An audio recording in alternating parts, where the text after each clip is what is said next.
Welcome to Level Up, where you get the score on video games. Let me tell you about a guy named Kenji Eno. A child genius with an interest in video games and music, Kenji Eno spent a lot of time playing around with programming, eventually winning competitions with games he made. After working for a few other companies, he would eventually band with other programmers and animators to form the company Warp Incorporated in 1994. This is where today's game comes in. Kenji actually considered this his opus, his masterpiece of sorts. As a matter of fact, there are a few stories of how dedicated he was to this game. Here's one. First off, I'm going to tell you that this is a very disturbing game at some points, and that was okay in Japan, his native land, but would not fly by the manufacturers over in USA. That's why Kenji made two versions of this game, one without the storyline, and one fully intact. He submitted the clean version, and it was approved. However, Kenji purposely failed to submit the master version of this game to the manufacturers on time, and the punishment was that he had to deliver the game by hand. While on the plane, Kenji switched the clean version for the full version, thereby foregoing all censorship and allowed the world to be exposed to this horrible wonder.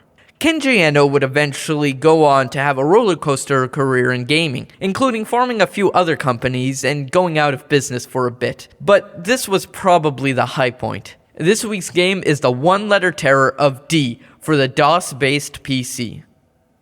The story in a nutshell is that Laura Harris is called to a hospital one night. It seems that her father, Dr. Richter Harris, has for some reason taken hostages and even already killed some people. The police are unable to help for some reason and she goes in.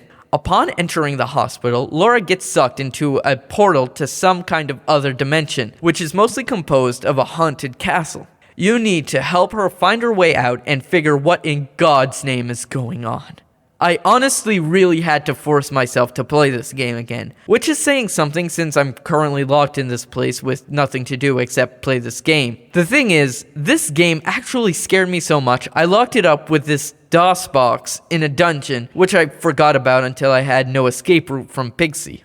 Man, some things make this game absolutely terrifying, at least for me. I think the main thing is the setting. As Laura, you are alone in this place, with the exception of your father and God knows what else. You are also in an unfamiliar place that is creepy as all sin, and it doesn't help that every now and then something will freakily happen for no reason, or you'll open a door and see something you just weren't expecting. It doesn't help that this game style gives you limited control of Laura anyways, continuing to make you feel like you just can't escape anything bad that could happen to you. With the lights in your room shut off and with headphones or the volume turned up high, you really get into it. Oh, and you do have to play like that. It says so in the instruction booklet.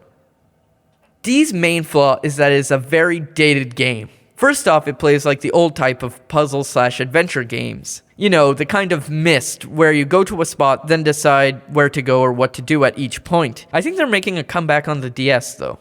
Also, the graphics look really lame. Not even up to the reboot standard I hold for 3D gamings. A lot of things just look stiff or half-assed.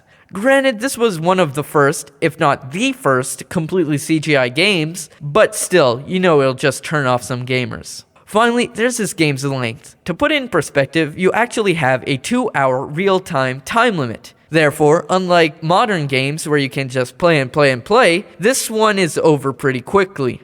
I counteract that argument though with the fact that the sheer suspense and creepiness should leave a lasting impression, much more than recent long but forgettable titles. I say, if you're the kind of person who likes to watch old black and white horror movies, read scary books in the dark, or are just a fan of these kinds of puzzle games looking for a good scare, I think you should really check this out. I give D for the PC 9.5 levels out of 10. I'm Leo Melanson, and now you know the score. Alright, well I hope Pixie is gone now. I still want to celebrate Halloween and I'm running out of time. Oh, no, I didn't mean running out of time like this! No! No!